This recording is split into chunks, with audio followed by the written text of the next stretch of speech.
Do you have a list of channels that you love watching, you love their content, and you would like to show them support, but looking for ways that you can do that that doesn't cost a thing?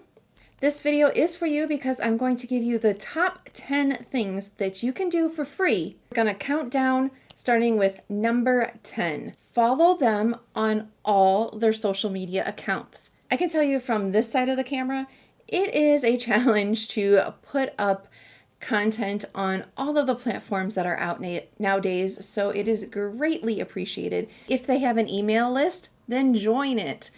And hopefully they will not spam you. If they're your favorite creator and you feel like you're getting too many emails, then hey, send them a message. Provide constructive criticism and feedback. If a video is too loud, or if we have music in there and the music's too loud versus what the voice is, let us know. If you can't see us, if you can't hear us, let us know if there's something certain that you as the viewer wants to hear. Number 6 has to do with affiliate links and codes. Most of the content creators will have either in their bio, if they're on YouTube, down in the description box, they'll have some links and codes. And what that does, if you're not familiar, it doesn't cost you anything. A lot of times with them that you can even save money if you go through them, but not all the time. But if you do purchase through a creator's affiliate link, then that creator will get a commission. I am guilty of not doing this with my favorite creators, and yes, I need to get better about doing this myself. It is sharing out the video or content. Because if you're watching this video and you think, hey, I know people are curious about this and they want to know as well, you know, share it on your share this video on your Facebook page, share it on your Instagram if you have a YouTube account. On YouTube, underneath the video, like it should be, I think, near the subscribe button, there's usually a forward arrow, and if you click on that, it will say share is one of the options. 4 is a huge way that you can create your favorite creator for free. Huge. And it's so simple. Like and comment on the video. Down below the video, there's the thumbs up button. You can like that. It is a little more challenging if you are watching a YouTube video on your TV. You have to, I find it's not quite as easy. It's still not hard, but not quite as easy if you're watching on your desktop or your iPad or iPhone or whatever, or your phone. But if you like the video and then also leave a comment, even if it is something just saying, hey, how you doing? Hope you're having a good week. Hey, I enjoyed this video. Like, it doesn't have to be anything long. It doesn't have to be anything fancy, any, in-depth thing. It can be if you want, but just to show some engagement. That is one thing that YouTube really tracks. And if I put out this video and I get a lot of thumbs up and a lot of comments, that's considered engagement. And so YouTube says, the algorithm says, hey, a lot of people are responding to this video.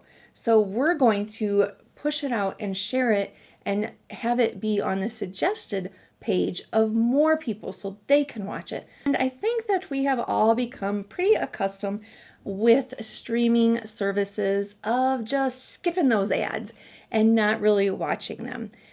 But did you know that those ads that show up on the creator's videos, if a person is monetized, then an ad can show up at the beginning or at the end or at the middle of their videos.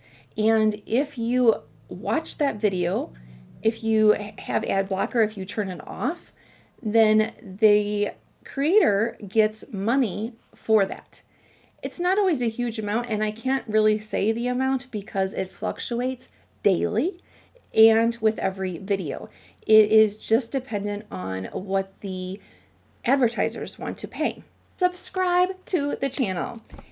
If your favorite creator is under 1,000 subs, it really helps them because once you reach 1,000 subscribers and 4,000 watch hours, then that creator is now able to be monetized, and that's when they can place the ads in their videos. I know they say, I don't know who they is, but with the TikTok error that our attention spans are less than a goldfish. I don't know that, but yes, okay. So I know I find myself doing it. The tendency is to skip through maybe the video or watch it on 2 times, but it actually helps if you watch it regular speed and watch it all the way through. This is called audience retention. And YouTube loves when a creator's video has a high audience retention. And you know what? I just thought of something else as I was sitting here. So this is the bonus. But watch not only the full video, but, and I know we're all busy, there's so many videos online, but watch as many videos from them as you can that you find interesting. Thank you so much for watching. I hope that this was helpful. If it was, give me, I gotta say it, give me a like, or give me a thumbs up, leave me a comment, and share the video out to other people you think this will be helpful to. Thank you so much and have a wonderful day.